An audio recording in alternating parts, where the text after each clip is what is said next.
It says protect peace. We made it in the basement of our school. I've worn it at rallies, at protests, at marches, at candlelight vigils, and families who have lost loved ones. I've seen how this ethic of community organizing has been able to change arresting practices, hold individual officers accountable, and allow families to feel strong and supported in the darkest moments. But when a family would come to our center and say, my loved one got arrested, what can we do? We didn't know how to translate the power of community organizing that we saw on the streets into the courts. We figured we're not lawyers, so that's not our arena to make change. And so despite our belief in collective action, we would allow people that we cared about to go to court alone. 9 out of 10 times, and this is true nationally, they couldn't afford their own attorney. And so they have a public defender who is doing heroic work, but was often under-resourced and stretched bare with criminal cases. They would face prosecutors aiming for high conviction rates, mandatory minimum sentences, and racial bias baked into every stage of the process. And so, facing those odds, stripped away from the power of community, unsure how to navigate the courts, over 90% of people that face criminal charges in this country will take a plea deal, meaning they'll never have their favorite day in court that we talk about in television shows. And this is the untold part of the story of mass incarceration. How we became the largest jail in the world. Over 2 million people currently incarcerated in this country. And projections that say 1 out of 3 black men will see the inside of a prison cell at some point in their life on this projection. But we have a solution. We decided to be irreverent to this idea that only lawyers can impact the courts, and to penetrate the judicial system with the power, intellect, and ingenuity of community organizing. We call the approach participatory defense. It's a methodology for families and communities who have loved ones are facing charges and how they can impact the outcome of their cases and transform the landscape of power in the courts. How it works is families whose loved ones are facing criminal charges will come to a weekly meeting, and it's half support group, half strategic planning session. And they'll build a community out of what otherwise would be isolated and lonely experience. And they'll sit in a circle and write the names of their loved ones on a board who they're there to support. And collectively, the group will find out ways to tangibly, tactically impact the outcome of that case. They'll review the police reports to find out inconsistencies. They'll find areas that require more investigation by the defense attorney. And they'll go to court with each other for the emotional support, but also so that the judge knows that the person standing before them is part of a larger community that is invested in their well-being. And the results have been remarkable. We've seen charges get dismissed, sentences significantly reduced, acquittals won at trial, and sometimes it has been literally life-changing, like in the case of Ramon Vazquez, father of 2, family man, truck driver, and someone who was wrongfully charged with a gang-related murder. He was totally innocent, but was facing a life sentence. Ramon's family came to those meetings shortly after his arrest and his detention, and they worked to model. And through their hard work, they found major contradictions in the case, gaping holes in the investigation, and was able to disprove dangerous assumptions by the detectives, like that the red hat that they found when they raided his home somehow affiliated him to a gang rivalry. Through their photos and the records, they're able to prove that the red hat was from his son's Little League team that Ramon coached in weekends. And they produced independent information that proves that Ramon was on the other side of town at the time of the alleged incident through their phone records and receipts from the stores that they saw. After 7 long months of hard work from the family, Ramon staying strong inside jail, they were able to get the charge dismissed. And they brought Ramon home to live the life that he should have been living all along.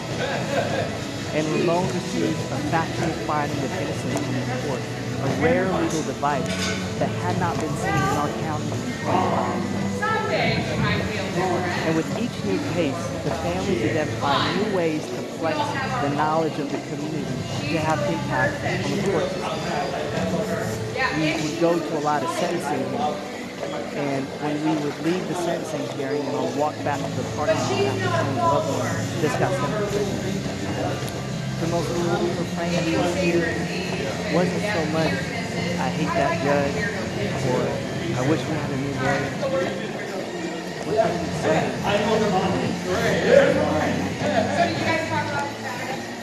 and so we developed tools and vehicles for families to tell the fuller story of their loved ones, so they would be understood as more than just a case. They started making what we call social biography packets, which is families making a compilation of photos and certificates and letters that show past challenges and hardships and accomplishments and future prospects and opportunities. And the social biography videos were working so well in the courts that we evolved it into social biography videos. 10-minute mini documentaries, which were interviews with people in their homes and at their churches and at their workplace, explaining who the person was in the backdrop of their lives. And it was a way for us to dissolve the walls of the court temporarily. And through the power of video, bring the judge out of the court and into the community, so that they would be able to understand the fuller context of someone's life that they were deciding to face. One of the first social biography projects that came out of our camp was by Carnell. He had come to the meetings because he had pled to a low-level drug charge, and after years of sobriety, got arrested for a drug charge. But he was facing a 5-year prison sentence because of the sentencing scheme in California. We knew him primarily as a dad. We bring his daughters to the meetings and play with them at the park across the street. And he said, look, I could do the time, but if I go in, they're going to take my gun. And so we gave him a camera and said, let's take pictures of what's like being a father. And so we took pictures of making breakfast for his daughters and taking them to school, taking them to after-school programs and doing homework. And it became this photo essay that he turned into his lawyer, who used at the sentencing. And that judge, who originally indicated a 5-year prison sentence, understood Carnell in a whole new way. And he converted that 5-year prison sentence into a 6-month outpatient, so that Carnell could be with his daughters. The girls would have a father, and Carnell could get the treatment that he was actually getting. We have one ceremony, of course, that we use in participation. And I told you earlier that when families come to the meetings, they write the names of their loved ones on the board. And those are names that we all get to know week in, week out through the stories of the family. And we're rooting for them and hoping for them. And when we win a case, when we get a sentence reduced or a charge dropped, or we win an acquittal, that person who's been a name on the board comes to the meeting. And when their name comes up, they're given an erase card.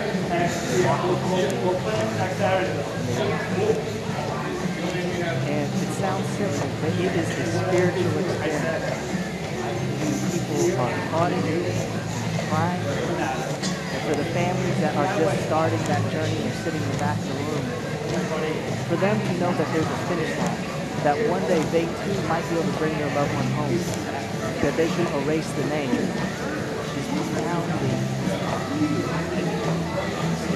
We're training organizations all over the country now, and we have a national network of over 26. And it's a church in Pennsylvania, it's a parents association in Tennessee, it's a youth center in Los Angeles. And the the latest city that we just added to the national network to grow and deepen this practice is Philadelphia. They literally just started their first weekly participatory defense meeting last week. And the person that we brought from California to Philadelphia to share their testimony, to inspire them to know what's possible, was Ramon Vasquez. Went from sitting in the jail in St. Clair County to inspiring the community about what's possible in the Pennsylvania and then across the state. And with all the hubs, we still use one metric that we invented. It's called time saved. It's a saying that we actually still say every day. What we say when a family comes to a meeting for the first time is, if you do nothing, the system is designed to give your loved one time saved. That's the language the system uses to quantify time. But if you engage, if you participate, you could turn time served into time saved. That's them home with you, living the life they should be. So Carnell, for example, would represent 5 years of time saved. So when we totaled our time saved numbers from all the different people through their work in meetings, in at court, and making social biography videos and packets, we had 4,218 years of time saved. That is parents and children's lives. Young people going to college instead of prison. And we're ending generational cycles of suffering. And when you consider in my home state of California, it costs $60,000 to house in the California prison. That means that these families are saving their state a ton of money. Not a mathematician, I haven't done the numbers. But that is money and resources that can be reallocated to mental health services, to drug addiction programs, to education. And we're now wearing this shirt in court all across. And people are wearing this shirt because they want the immediacy of protecting their people in the court. But what we're telling them is, as practitioners, they're building a new figure, a new movement that is going to forever change the way justice is understood.